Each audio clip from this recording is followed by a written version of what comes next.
How are you? Good afternoon, Rabbi. Good afternoon, Nice to see you. rabbis. Okay, so we Kitzur Shulchan Aruch, the abridged code of Jewish law, chapter 141, and I think we left off number 8.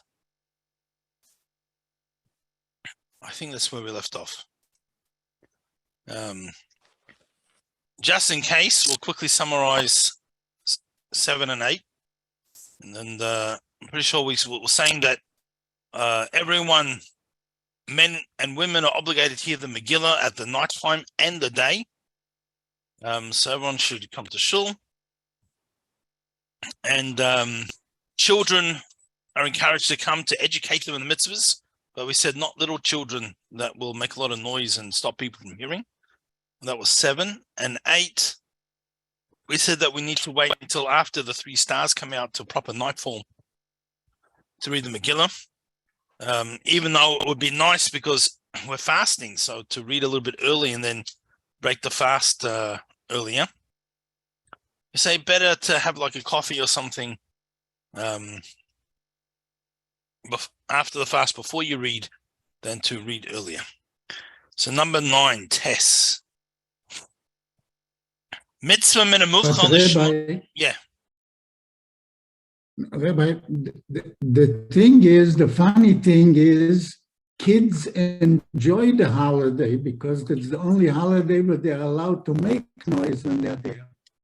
So it depends what age. I mean, yeah. Blowers. So little kids, if they know that they can only make the noise at a certain time, they're able to sit. But they have, 2-year-olds, what they call the terrific twos? The terrible two. Yeah, no, the terrific twos. We don't call kids terrible, right? But the terrific twos, they're not going to sit in shul and make and only spin the grag at the right time. So it's all depends on the age. Right. So mitzvah min hamuchal the shmoyes Megillah basic Knesses, the choicest, the most preferable way to fulfill the mitzvah of listening to the Megillah is in the shul, b'makom sheish rov anoshim, a place where there's lots of people, right? Because we're going to say mishum, the Rav Am Hadras Melech, having many people glorifies the king. So it's a greater respect to Hashem if we have more people. Obviously, that's only if you're going to be here, right? There's some shuls that are thousands of people, and you can't hear, so it doesn't help that you honoring the king more by having a lot of people. But if you can, when I was a rabbi in Brisbane, in Australia, there was 2 shuls in Brisbane, and Purim we used to do combined because, 2 reasons. Number one is that you could drive, and although it's a bit too far to walk between the 2 shuls, the areas, but it was certainly a very convenient drive. And but this idea, we can have everyone together, the whole community can come, and give the respect to the mitzvah. Anyway, the chala pachos ishtadlish shmoi oisa b'minyan asara. At the minimum, we should at least try and have a minyan. At least try and hear the Megillah with a minyan. But if it's impossible for you to read it with a minyan, sometimes you can't get out. Sometimes the mother of the child of the terrible twos stays home. Terrific twos. Oh, now I said it. Off of it. Stays home and doesn't go to the shul. Stays home with the child, or the babysitter does. Then Yikra Isa Kol Yachin Metoich Megillah Geshem Brachas Alav now. Even an individual can read it or have it read for them with the blessings before and afterwards. In the Megillah at night. And if you have a few people who didn't hear, it's not a minyan. So normally, if there's not a minyan, in theory, everyone should read it themselves. But when you have a situation, one person knows how to read the Megillah, and the rest don't, because most of us don't. Right? So then, Rabbi, I have a question. Yes. Why do I mean, I remember hearing it's not a big Megillah. In other words, using that word, Yeah. like making it's not a big deal. The ganze Megillah, that's right. And Where- because in some shuls, the Megillah reading would take a long time. But do they shorten it in a other shuls that are not Chabad? No, they shorten it? then shorten. Well, an Orthodox shul is not gonna shorten it. But you know, some people, let's say in Chabad, they generally boo and make noise at only the times it says Haman's name with some type of title, either his full name or the title. In some places, they're going to say boo every time it says Haman. So there's another 15 minutes right there. Now, it could be you enjoy that better, you know, but depends, you know, it's and then you can read a Megillah. This you can read the Megillah. I'm not talking about speed reading now. So a good, fluent, good reader could read in under half an hour, no problems. You know, let's say even some people 20 minutes, but good under half an hour. But there are shuls you go to, and the person reading is very enamored with their own voice and their musical abilities, and it can take an hour. And if you're sitting for an hour and they're booing every 5 seconds, it's the ganze Megillah. Now I understand what you're talking about. Well, yes, now I Rabbi, understand. You know. Yeah. Okay. Now, you know, a friend of mine actually he is a speed reader, and when he was in high school, already a very, very good Megillah reader, and he was doing it in like 15 minutes, which is something, but still clearly enough you could hear the words. Like, you know, that's most people can't do that. It's not.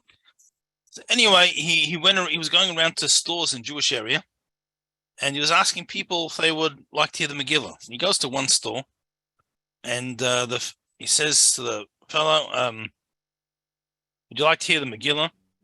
And he says, I don't have time. He says, I'll just read half. And my memory, I don't have a good memory. I don't remember if he knocked it off in 8 minutes or 12 minutes, something, whatever. And he just knocked the whole thing off. Super. And the guy says, well, it wasn't that bad. You can do the other half now. That doesn't happen. Anyway, yes, Ben. Rabbi, by us in the shul, they have a rule that you only make the noise when they say Amana Agagi. If it's Right, just he won the Aman, you titles. don't make Yeah, the noise. 6 times. That's you daven a Chabad shul? Yes. Yeah, so that's the Chabad custom. Not only Chabad, a few other people have that custom as well. But just when it's Haman with a title, either has his full name or it's Tzayir HaYehudim, the oppressor of the Jews, you know, some type of title. Right. So right. that's Because you know, just Haman, you don't make noise because it would be every 5 seconds, like you say. yeah. And there's plenty of shuls that do that, and you know, and sometimes it works. Sometimes it works well. So, so if you only got one person knows how to read it, even though there's not a minion, he reads it, and the rest of them, everyone else listens, and they fulfill the obligation. Even though it's not a minion. So normally, when let's say to a Torah reading or something, you'd need the minion for someone to fulfill the obligation. Megillah is an exception. One person can fulfill other people's obligation even without a minion. But the blessing that said after the Megillah reading, so the ones before we still say, even without a minion, but the one afterwards we only say with a minion.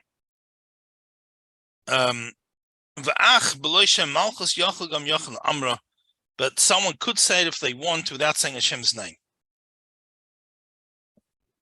Okay. Yud number 10.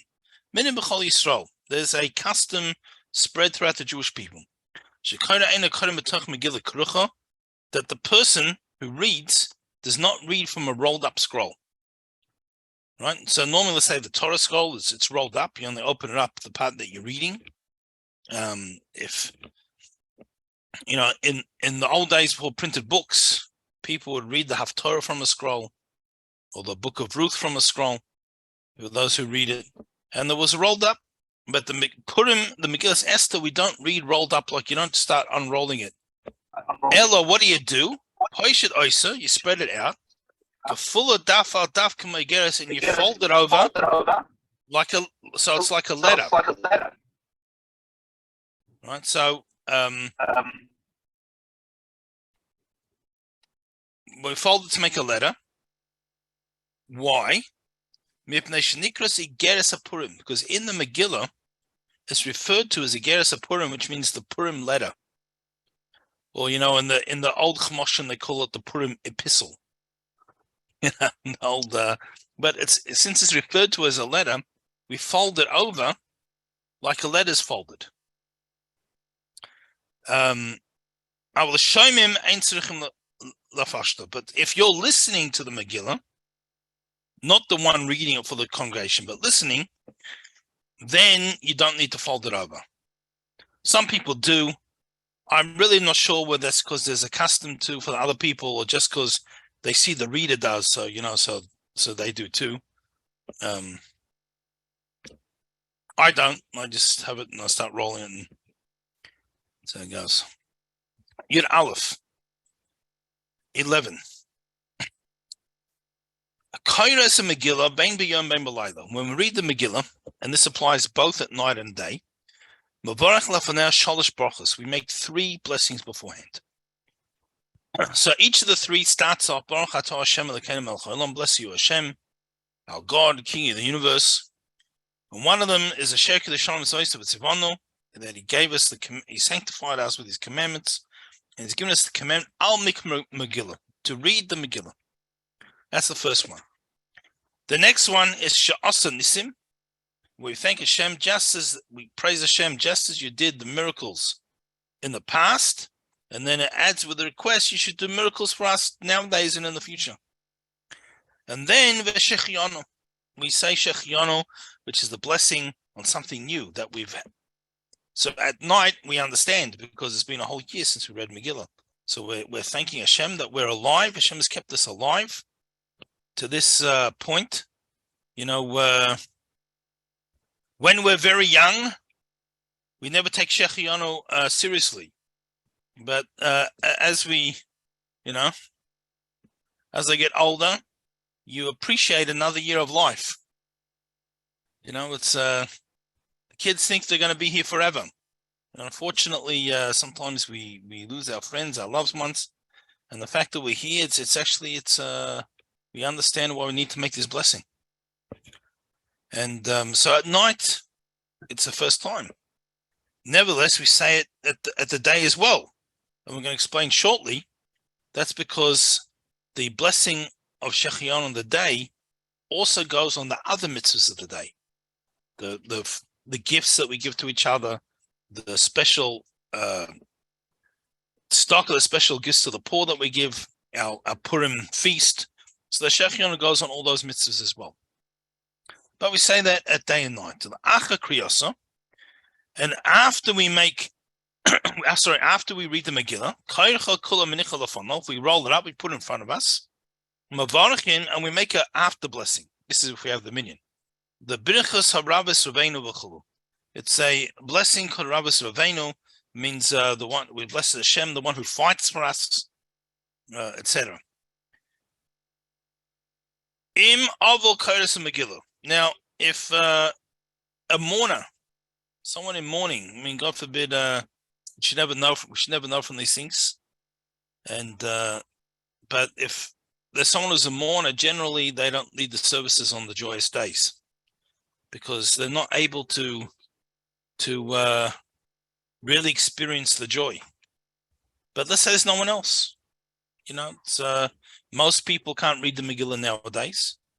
And the one who can, he's in mourning, so he reads it. Yavarach Aches brachas, we have someone else make the brachas. Because he's not going to be able to say these blessings of Shechiyanu and Shasun. He can't say these blessings with the joy that it deserves. So someone else in the community. Mishum the Birchas Shechiyanu, and it's primarily because of the bracha of Shechiyanu. So a mourner does not say the Shechiyanu blessing, which is a particular joy, if we can avoid it, because he's not, he or she is not able to do that. Okay. Yud base, number 12, and we mentioned this briefly before. The Birchas Shechiyanu shel Yoyin. The Shechiyanu we make during the daytime, where we thank for a new opportunity keeping us alive, and we already did it at night. So how are we doing it again? So Yikavno Gam mitzvahs, we also have an intention the following mitzvahs. Mishloach Monos, where we give the food gifts, one Jew to another, gifts of food, and Matanas of Yonim, the gifts to the needy, the charity, for lack of a better word. The Sudas Purim and our Purim feast. Now, and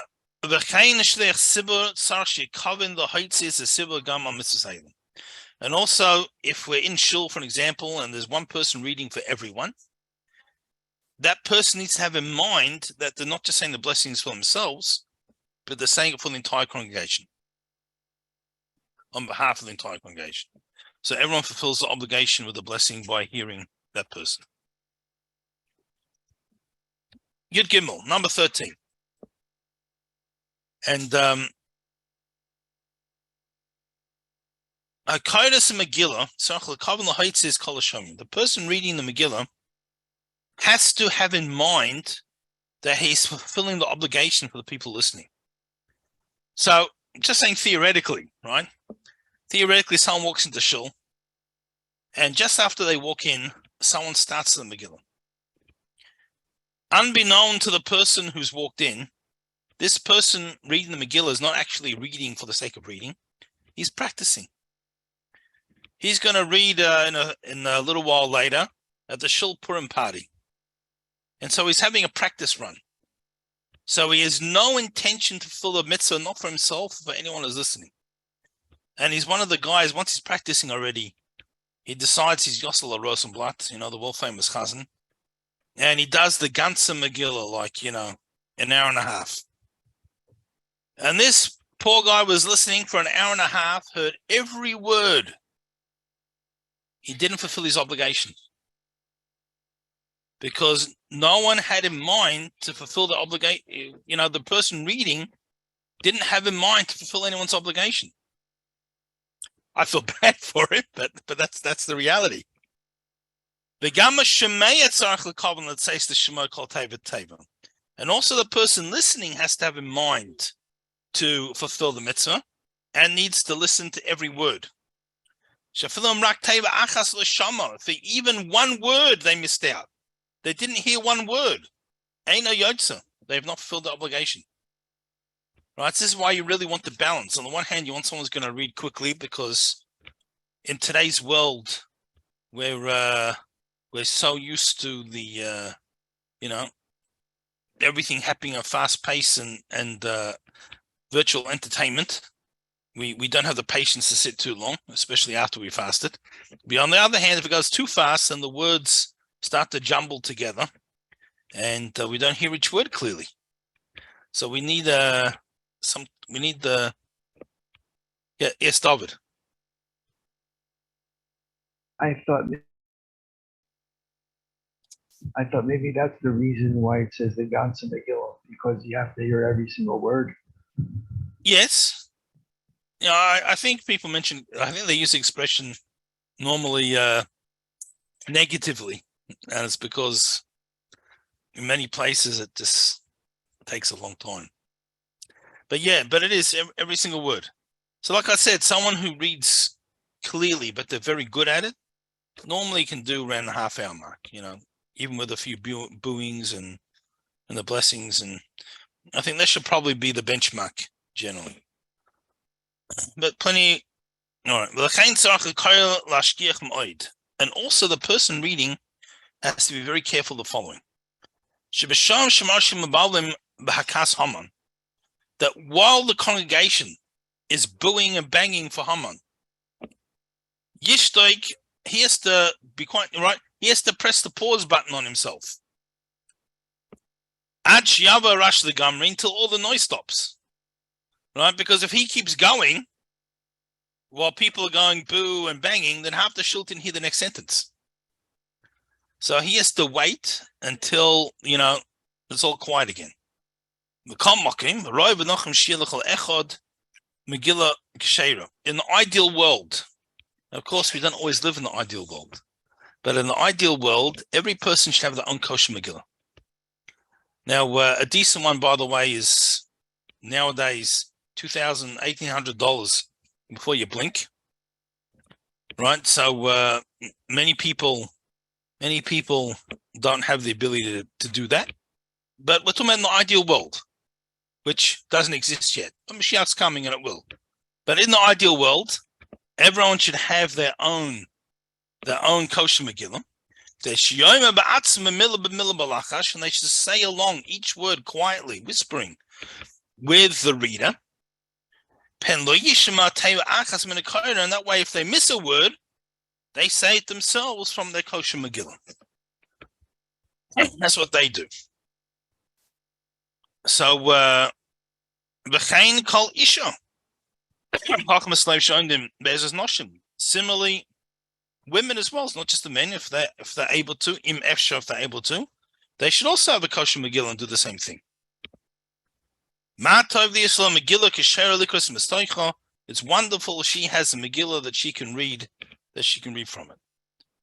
And particularly because sometimes in the lady shul, it's more difficult to hear. It's a little bit further away. But Noshim, Chayavas, Noshim, and women have the same obligation to hear the Megillah just like men do. All right? So if you're able to have a kosher Megillah, it's great. I've only had my own Megillah 2 years. 2 years, right? So my older son, who gave you a talk on Safras, on being a scribe. So when he was first practicing to write, he started to write a Megillah. And he got a little bit into it, but with practice, of course, he got a lot better. And he abandoned the project because what he started was now not up to scratch to his new standards. Right? So it sat on a shelf for a few years. Not my next son, but the one after that, who's also a sefer. Now, when he first started to write, it was actually during lockdown, right? That was his project, his lockdown project. He became a scribe. My oldest son taught him. So he started to write. So he continued it it was his practice. And again, he stopped writing because it wasn't up to his standards. And then my oldest son just finished off the last few bits. So it actually looks like 3 totally different people wrote it, even though it was 2. We've got 3 totally different people.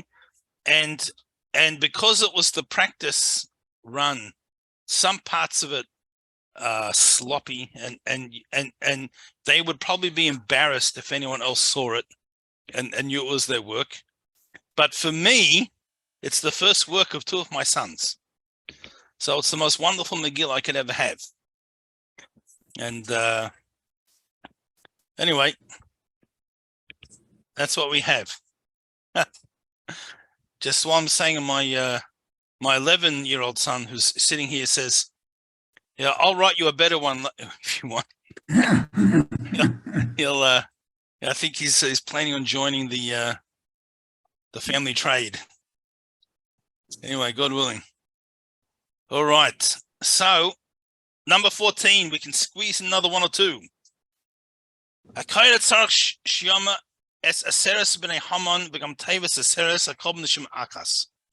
We say the sentence of Haman's 10 sons hanging and all their names. And of course, they have to have the wackiest multi-syllable names, in the world, tongue twisters, but we try and say it in one breath. Why do we do that? It's to make it known and emphasize that they're all hung simultaneously. And ideally, we even start back right at the beginning of the sentence to say, and the 500 men, all in one breath. Now, by the way, this is a big challenge, because what ends up happening, in order to be able to say all those words in one breath, people have to speed read it, which means they have to practice it incredibly. And what sometimes happens is the reader actually says it off by heart as opposed to reading it, which means he didn't read it from the Megillah and becomes problematic. And so the reader has to really make sure that they're actually reading it and not saying it off by heart as they do that. But after the fact, though, we don't expect people to pass out due to lack of breath in the middle of the reading. So if for some reason, they need to take a breath, even for the middle of Haman's 10 sons, they had to take a breath, so they fulfilled the obligation. And this at some places even add on the words the 10 sons of Haman. He says not the correct custom. But rather, you should read like he reads the rest of the Megillah. And also when he says the words, and it was that night, and speaks about in the middle of the Megillah, the story of the night that the king couldn't sleep, he should raise his voice a little bit. Why should he raise his voice? That's when the main part of the miracle started to happen. So to show our excitement and the part of the story, so he says a little bit louder. And when he says this letter, talking about the Megillah, was called a letter. There's the Megillah, he shakes the Megillah a little bit because it's referring to the Megillah. All right, so it's the clock has beat us, so we'll continue tomorrow, God willing. Rebbe. Yes. You brought up Megillus. I thought I would just show this was the hardest Megillah reading I ever did. Oh, I was 18 years old. wow. Yeah. This was 52 years ago. Wow. Out at the Isaiah Wall, across the street from the UN. Wow. Over here, the cop was going to tow my car. So I was handing my car keys to my friend Willie Cohn standing behind me. So he should move the car and I shouldn't lose it. I got there late. So I pulled up on First Avenue and ran out of the car and left it there. But that was Purim, 1971, at a demonstration for, I forget his name. It was one of the refuseniks. He and Nathan Sylvia Shransky was- Zalmanson. Sure. What? Was Nathan Shransky? No. No, was that this is I forget her name. Well, this is Sylvia Zalmanson was then arrested, but there was another guy who was a refusenik who actually got out and later went up to Washington together. But yeah. Yeah, so when you say hard to learn the Megillah in a quiet area, this was not a quiet area. You had about 300 people at a demonstration. Wonderful that you shared this with us, Isaac. Wonderful. Thank you. Mayor wanted to make sure he heard every word, so he stood right next to me. So, yeah. Thank you for sharing. That should bless you with many more years in good health to read again. I don't know. I don't even do it for my mother now. Take care. See you tomorrow, God willing. Thank you, Rabbi. Is that Mayor Koch? Thank you, Mayor.